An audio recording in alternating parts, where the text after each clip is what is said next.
ఓం శుక్లాంబరధరం విష్ణుం శశివర్ణం చతుర్భుజం ప్రసన్నవదనం ధ్యాయేత్ సర్వవిఘ్నోపశాంతయే.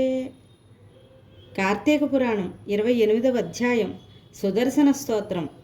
అంబరీషుడు చక్రాన్ని చూచి, విష్ణు భగవానుకు ప్రియమైన ఓ సుదర్శనమా, ఆగు ఆగు, నేను నీకు నమస్కరిస్తాను. ఈతడు వేదం చదువుకున్నవాడు, అందుచేత సంతోషంతో కాపాడు. ఈతనిని చంపటం న్యాయం కాదు. చంపటం తప్పదని నీవు అనుకుంటే ఈతని ప్రాణాలకు బదులు నా ప్రాణాలు ఇస్తాను.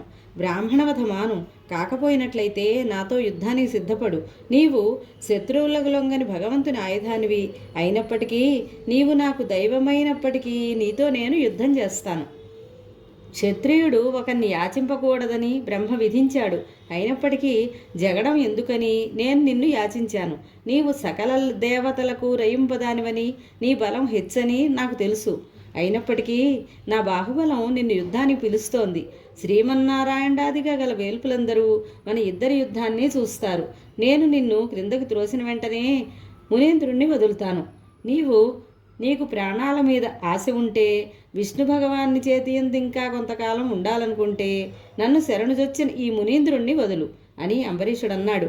ఆ మాటలకు సుదర్శనం ఎంతో ఆనందించినప్పటికీ అతన్ని పరీక్షించాలనే ఉద్దేశ్యంతో కోపాన్ని నటిస్తూ, ఓ అంబరీషా, నేను మధుకైటభుల్ని చంపాను.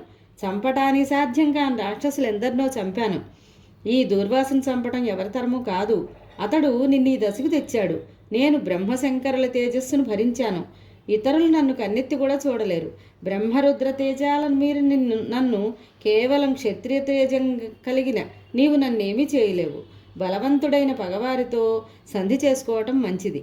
నీవు మూర్ఖత్వంతో మంచి చెడ్డలు ఆలోచించకుండా పోరుకు సమకట్టావు. నీవు హరిభక్తుడవని నీవన్న మాటలకి ఇంతవరకు సహించాను. అనవసరంగా ప్రాణాలు పోగొట్టుకోవడం మంచిది కాదన్నాడు. ఆ మాటలు విన్న అంబరీషుడు కోపంతో, ఓ సుదర్శనమా, నా దేవుని సమాధానివని ఇంతవరకు నిన్ను వేడుకొన్నాను. లేకపోతే నా బాణాలతో ఎప్పుడో నిన్ను ముక్కలు చేసి ఉండేవాడిని. క్షత్రియుల ధర్మం ఏమిటో తెలుసుకోకుండా మాట్లాడుతున్నావు. శరణన్న వారిని విడిచిపెట్టడం మా వంశంలో లేదు. బ్రాహ్మణుల మీద, స్త్రీల మీద, గోవుల మీద ఇంతవరకు నేను బాణం ప్రయోగించలేదు. నీవు నాకు దైవంతో సమానం. అందుచేత ఇంతవరకు సహించాను. నీవు దేవతత్వాన్ని విడిచిపెట్టి క్షత్రియ ధర్మానికి సిద్ధపడ్డావు. బలాబలాలు తేల్చుకుందాం, యుద్ధానికి రా అంటూ బాణం తీసి సుదర్శనం మీదకి వాడి అయిన బాణాలు వదిలాడు.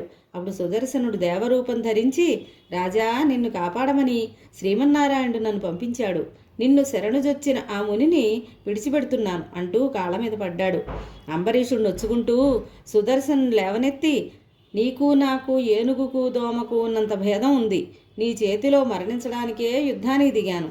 రాక్షస సంహారివి, నీ బలం నాకు తెలియకపోలేదు. విష్ణువాంశ నీలో ఉంది. నీకు నమస్కారం, నన్ను కరుణింపు అంటూ సాష్టాంగపడ్డాడు. సుదర్శనుడు అంబరీషుని లేవనెత్తి, నీకు మేలు కలుగుతుంది అంటూ దీవించి అదృశ్యమయ్యాడు. అంబరీషుడు చేసిన ఈ సుదర్శన స్తోత్రం చాలా గొప్పది. దీనిని చదివినప్పటికీ వినినప్పటికీ ఇహపర సుఖాలు ప్రాప్తిస్తాయి అని అత్రి మహర్షి వివరించారు. ఇది శ్రీ స్కాంద పురాణాంతర్గత కార్తీక మహాత్మ్యమందలి 28వ అధ్యాయం సంపూర్ణం. స్వస్తి.